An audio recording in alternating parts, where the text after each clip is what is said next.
Welcome to the complete battery comparison between the brand new Huawei Mate 30 Pro, iPhone 11 Pro Max, iPhone 11 Pro, iPhone 11, and the Samsung Galaxy Note 10 Plus.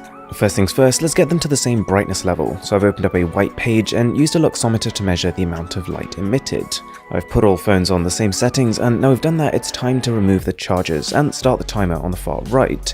And the first application we're going to do is Instagram, because as always, we're going to try and simulate a fairly day-to-day scenario. Right off the bat, a few things to note. If you look at the specs below the Mate 30 Pro, one in particular might stand out. It's got a 4,500 mAh battery, and you might know if you watch a lot of these tests, that's big.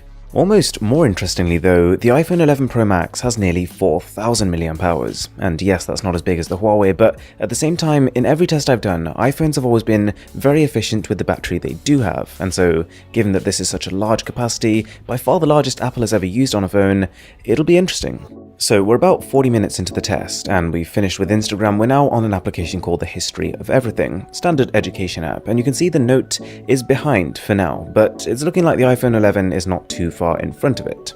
One thing worth bearing in mind about the Note is that, like the Huawei, it has a massive battery capacity. It's got 4,300 mAh, but a couple of factors that perhaps put it a little bit behind on paper. The Note has a 6.8-inch display, which in terms of area is actually quite significantly more than any other phone here, and it's running on Samsung's One UI skin, which is a beautiful bit of software on top of Android, but in terms of battery management, it's not as aggressive as either of the four phones it's up against. That said, if we take a look at the battery percentages on top, the Note has already overtaken the iPhone 11 next to it. It's looking about on par with the iPhone 11 Pro so far, but the Pro Max and Huawei's Mate 30 Pro, they look like they're in a league of their own.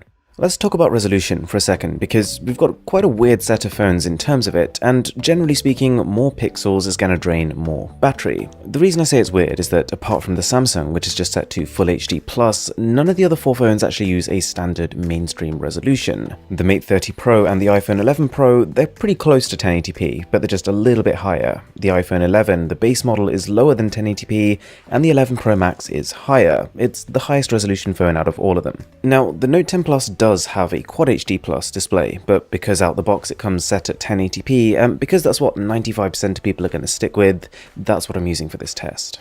So, you might have noticed in the background of this, the iPhone 11 has slipped behind. It's on 62% after just over 2 hours, and it's a full 10 percentage points behind the Note 10 Plus and the iPhone 11 Pro. We've just finished some camera recording of standard video, 4K video, and slow motion video, and now we're moving on to gaming, starting with something pretty light and working our way up to more intensive titles. This gaming process, it takes much more out of the iPhone 11 than it does the other four phones, and I've got a few theories. There's the obvious stuff, like compared to the Pro, its battery is a little smaller and its screen a little bit larger, but that can't be the full story, otherwise it wouldn't be so far behind the Pro. What I'm thinking is that this primarily boils down to display technology. Whilst the Pro phones are using OLED displays, the standard 11 is using an LCD, which in itself has the potential to suck more power, but there could be more than that. It could be that the iPhone 11 doesn't have as good a cooling system as the Pro variants. That would also potentially lead to more power drawn. Every phone here is a next to brand new unit, so there's no chance for batteries to degrade, and they're all on the same settings. They've all got Wi-Fi, NFC, Bluetooth, and location on, as well as being on 50% volume, so it's gotta be an internal factor. That said, we're now creeping up to the 4-hour mark, and providing a phone lasts 5 hours in a test like this, that's good battery life, that's respectable battery that you're not going to need to worry about for a while, so we might still get there.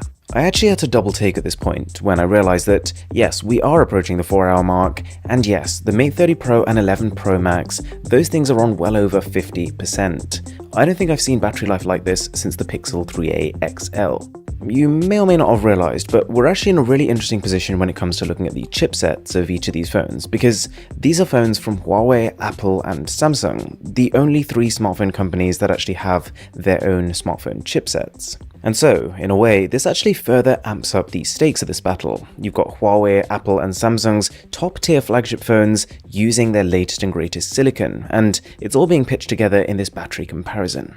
After about an hour on YouTube Music, the iPhone 11 finally calls it a day, but to be fair, it has lasted more than 5 hours, so I'm happy. The next closest phone is the Note 10 Plus with 29%. Anyways, time for Afterpulse, which is a super underrated first-person shooter game, and the graphics on here are some of the best you can see on a phone, full stop, I think. Also, in case you missed it, I'm running an iPhone 11 giveaway with everything Apple Pro. All the rules are in the description. Now, I feel like one question I haven't answered properly yet. The US ban on Huawei. You've probably heard about it. You've probably heard of how Huawei is unable to do business with Google, and that means there's no Google apps on this phone. Yes and no. From all the units we've seen so far, yeah, none of them have Google Play Store or Google Maps or anything like that on them.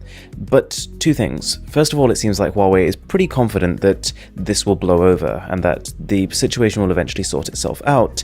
And the second thing, as you can probably tell, you can sideload them. It took me about 5 minutes. I'll leave a link in the description if you're curious, but you just download an app and that downloads the Google Play services for you. And so you still can have full access. Just as I say that, you can see the Samsung Galaxy Note 10 Plus has called it a day, and from this point, we've pretty much seen what we need to see, so I'm just going to fully fast forward this test, and let's get to the final results. There was a bit of Google Chrome, a bit of YouTube, and one final game, and I did somehow manage to kill all these phones, although, let me tell you, this was the longest time I've ever spent filming a battery comparison. Anyways, in 5th place, the iPhone 11 with 5 hours and 2 minutes. This is what I'd call good battery life. Next up was the Galaxy Note 10 Plus, way ahead at 6 hours and 31, already in the great category. The iPhone 11 Pro was even better than this, but what makes that more surprising is that this is such a compact device. But then, the Mate 30 Pro got 8 hours and 13 minutes. That's staggering. That's the second best phone I've ever tried.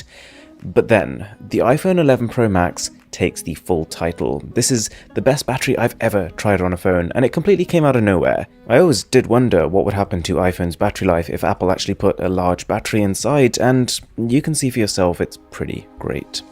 Anyways, thanks a lot for watching. If you enjoyed the video, a sub would be amazing, and there's tons more smartphone coverage of these phones and other devices, plus a couple of secret ones coming very soon, so do stay tuned for that. I'll catch you in the next one.